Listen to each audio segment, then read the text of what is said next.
ब्रह्म वैवर्त पुराण के प्रकृति खंड 6 के अनुसार 3 देवियों के बीच का एक विवाद ऐसा है जिसने माँ गंगा को इस धरा धाम में अवतरित होने के लिए बाध्य कर दिया। आदिकाल में गोलोक में जब भगवान श्री कृष्ण ने ब्रह्मा विष्णु महेश का प्रादुर्भाव किया और 3 लोक बनाए, तब वैकुंठ लोक में विष्णु जी की भार्या के रूप में माँ गंगा, माँ सरस्वती और माँ लक्ष्मी विराजमान। माँ सरस्वती के अंतर्मन में यह बात आने लगी कि श्री विष्णु मुझसे कहीं अधिक गंगा जी से प्रेम करते हैं, और ये संदेह बढ़ने लगा कि गंगा मुझसे कहीं अधिक प्रिय है प्रभु श्री विष्णु को। और यह सोच करके एक दिन माँ सरस्वती ने बड़ी ही खरी खोटी श्री विष्णु जी को सुना दी। प्रभु श्रीहरि ने माँ सरस्वती को समझाने का बहुत प्रयास किया कि उनके हृदय में ऐसा कोई भी भाव नहीं है, अपितु तीनों देवियों के लिए उनके हृदय में समान प्रेम। बावजूद इसके माँ सरस्वती का व्यवहार गंगा जी के प्रति लगातार कठोर होता चला।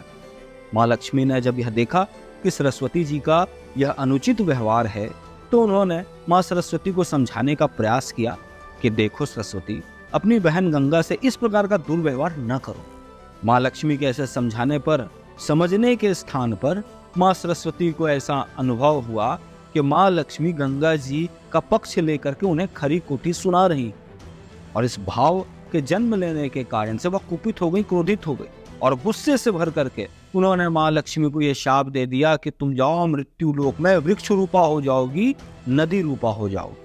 समीप ही गंगा जी भी बैठी थी और उन्हें सरस्वती जी का ये व्यवहार बिल्कुल अच्छा नहीं लगा। तो जवाब में उन्होंने गुस्से से भर करके उनसे कहा कि आपने अकारण ही हमारी बड़ी बहन लक्ष्मी जी को यह शाप दिया है, तो बदले में मैं आपको शाप देती हूँ कि आप भी इस मृत्यु लोक में नदी रूपा हो जाओगे। इस प्रकार से परस्पर एक दूसरे को वो शाप देने लगी। और जब गंगा जी ने सरस्वती जी को शाप दिया, तो बदले में सरस्वती जी ने भी कुपित भाव से, क्रोध से भर करके उनसे ये वचन कहे कि न केवल तुम इस मृत्यु लोक में नदी स्वरूपा होगी, अपितु पापियों के पाप को भी तुम वहन करोगी।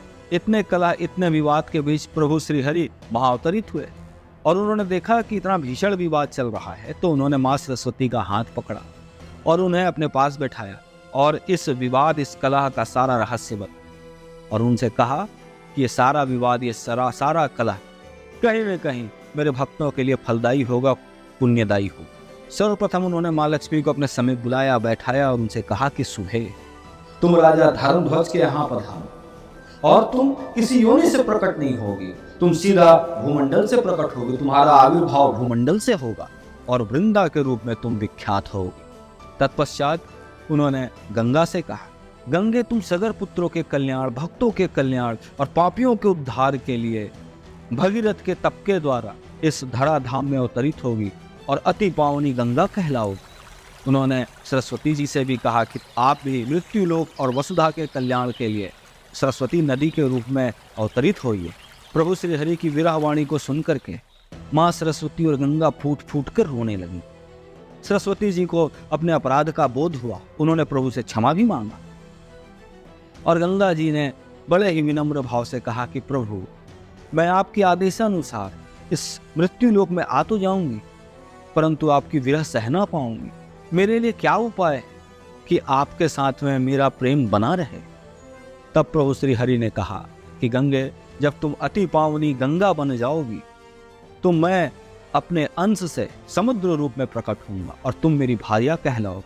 पर उससे पहले मैं तुमको शिव जी की जटा में एक अति उत्तम स्थान भी दूंगा। इस प्रकार कहकर के उन्होंने गंगा जी को संतुष्ट किया। तत्पश्चात माँ सरस्वती ने प्रभु श्री हरि से कहा कि प्रभु, मेरे लिए क्या मार्ग है। सरस्वती, तुम वसुधा कल्याणी सरस्वती नदी बन करके इस धराधाम में बहोगी और कालांतर में विलुप्त होकर के तुम ब्रह्मा जी की भार्या के रूप में विख्यात होगी। यह बात सुनकर के माँ लक्ष्मी ने भी विनम्रतापूर्वक उनसे आग्रह करते हुए कहा कि प्रभु, मैं राजा धर्मध्वज के यहाँ वृंदा रूप में अवतरित तो हो जाऊंगी, पर आपका विरह कैसे सह पाऊं। मेरे लिए क्या मार्ग, क्या उपाय है, वह भी सुझाइए।